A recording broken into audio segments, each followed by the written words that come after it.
Aresto ng mga operatiba ng Criminal Investigation and Detection Group, Cordillera, ang isang lalaki sa bisa ng search warrant na isinilbi sa Lagawe, Ifugao. Police Master Sergeant J. Ford Junicio sa balita.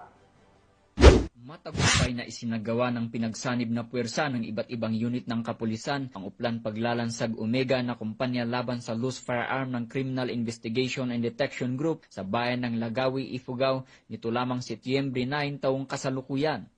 Target ng operasyon ng isang lalaki na nasa 8 taong gulang, may asawa at katutubo ng Banawi, Ifugao. Pinangunahan ng Criminal Investigation and Detection Group, Ifugao Provincial Field Unit, ang operasyon katuwang ang Lagawi Municipal Police Station, Regional Intelligence Unit 14, 115th Special Action Company, 11th Special Action Battalion, 1st Ifugao Provincial Mobile Force Company, Regional Mobile Force Battalion 15 o 1st Mobile Company at Ifugao Provincial Intelligence Unit. Ipinatupad nila ang isang search warrant para sa paglabag sa Republic Act 10591 o ang Comprehensive Firearms and Ammunition Regulation Act na inilabas ng RTC Branch 14, Lagawi, Ifugao na nagresulta sa pagkakumpiska ng mga sumusunod na ebidensya. Isang unit caliber 32 Astra na may serial number J6487, isang piraso ng magazine para sa caliber 32 Astra, 5 pirasong live ammunition ng caliber 32, isang holster at isang itim na sling bag. Idinaos ang paghahalughog sa maayos at legal na pamamaraan sa presensya ng mga opisyal ng barangay, sina Kagawad Harry B. Nangligan at Kagawad Rudy D. Anselmo, kapwa residente ng barangay Kudug, Lagawi, Ifugao. Ang operasyon ay patunay